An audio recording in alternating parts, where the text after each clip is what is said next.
Hello, everyone. Welcome to Developing Palates. I'm Aaron Loomis coming to you from the Drew Estate Studio. With me today is Jiunn Liu from the Box Press Studio and from the Pastani Studio, John McTavish. How you guys doing? Not bad. Good man. Power to the boutiques. You know what I'm saying? Power to the boutiques. Right. All right. So today we are talking about the Black Label Trading Company, La Madonna Negra Rothschild. Cigar is 4.5 by 48. Comes out of the Fabrica Oveja Negra factory in Nicaragua. Wrappers Connecticut broadleaf, binders Ecuadorian Habano, and the filters from Nicaragua and Pennsylvania. It is blended by James Brown. Price point is $11, and the cigar was released in June of 2023. So with all that out of the way, June, what was your overall experience like with this cigar? I thought it was. I liked the first third, but overall it was average. This was kind of a head scratcher for me because usually Black Label has, for me anyways, it's a bit stronger, and they do a really good job of like when it comes to flavor, like there's a density and fullness to the flavors. I think James does a really good job on a lot of his cigars. But for some reason, I thought this was quite the opposite. When I thought it was medium strength, flavor wise, especially for broadleaf, I didn't think it was really dense in flavor. I got the typical like chocolate, baking spice, which I associate with a good broadleaf, but it just wasn't very full in those flavors. A lot more surprising subtleties for me. All right, John, what were your thoughts? Well, no surprise as a resident Black Label Trading Company fanboy, I really like this cigar. And I will say it's interesting because, James Brown has blended a range of profiles from sort of, I want to say light because he's never really done light, but like medium minus to full. And it's interesting because they sort of opted to go for the anniversary cigar in sort of a more restrained medium profile, which I appreciated. Maybe it's not sort of in keeping with how they do a lot of their Black Label stuff, but at any rate, so when I started the first third, I got like a really subdued creamy sweet tobacco, mild black pepper, and earth. And I was very surprised at how soft it was to start out with. And then it got a little bit of chili pepper at medium full once it sort of got established.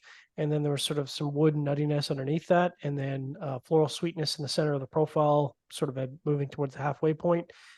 Chocolate, graham cracker. So I found those sort of supporting flavors to be pretty intense, and it wasn't sort of really spice forward, which is nice. And then second third was kind of carried by creamy tobacco and earth, dark fruit, like a dark stone fruit center, little bit of dryness to offset that sweetness, chocolate, good second third, and then last third, which is always a bit of a crapshoot on everything. Creamy tobacco and earth, and then a little bit of minerality, which faded and got replaced with just sort of a really nice tobacco and earth combination.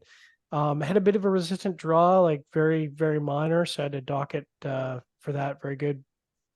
And then burn, of course, is perfect, which, no surprise. And I will say the curious thing about the draw is that like the draw is technically what I would want on a smaller ring gauge, which by the way is a true Rothschild, which I appreciate. But we don't really, or at least I don't really score from cigar to cigar. It's like one draw for all cigars. So by the sort of normal standard, this is resistant, but I would call that technically correct. So, anyways, all that to say, I really like this cigar. This is good. We'll talk more after. Aaron, what about you? Yeah, for me, the cigar started with dry toasted cedar, light earth, and a faint floral note. Got a light black pepper that joined in pretty quickly. Second, third saw a menthol note join the profile. I thought the cigar had a nice start. It had an interesting flavor combination, but by that second third, it kind of lost its novelty for me. Kind of average the rest of the way. As June had mentioned, very different flavor delivery than based on my experience with the brand. While I liked how it started, it just didn't kind of build on that profile to kind of maintain an enjoyable level kind of throughout. But I would be interested in trying another Vitola for this line because this one was kind of seemed like it was over pretty quick. And that's typically what you get out of a Rothschild unless it's a really slow burner. But I would like to try a longer vitola for this line to see if I can spend a bit more time with it, get a better feel for it, since it was kind of so much different than I think that from most of the other lines from the brand. So, all right, let's get into the scores. We are going to start out with John at 7.02. Jiunn gave it a 6.1. Seth, who wasn't able to join us tonight, gave it a 5.95. I gave it a 5.8. So, John, how'd that 7.02 matchup for you? That matched up well. I think if you're a fan of pretty much what Black Label does, I think you'll be a fan of this. And if you're generally not a fan of Black Label, then you'll probably be more in line with everybody else. But that score matches up well. All right, Jiunn, 6.1. 6-1 makes sense to me. I like the first third, latter 2/3 not so much. And a really good constructed cigar. So yeah, 6-1 sounds fitting. Yeah, my 4.8 matches up well. I mean, it was an above average flavor profile. I had some issues with the burn. Cigar went out twice on me, so that was a bit of a bummer. So kind of knocked it down below that 6 mark. Otherwise, that'd be kind of right there along with Jiunn. I like the difference in the flavor profile from from kind of what the brand has typically brought. I just didn't feel like I got enough time to really, I guess, decipher it in the short vitola, and then with the burn issues kind of took that down a notch as well. So I need to revisit it in a different size, I think, and just kind of get a better feel for it. So Corona Gorda, I feel like is yeah, but it's probably interesting because they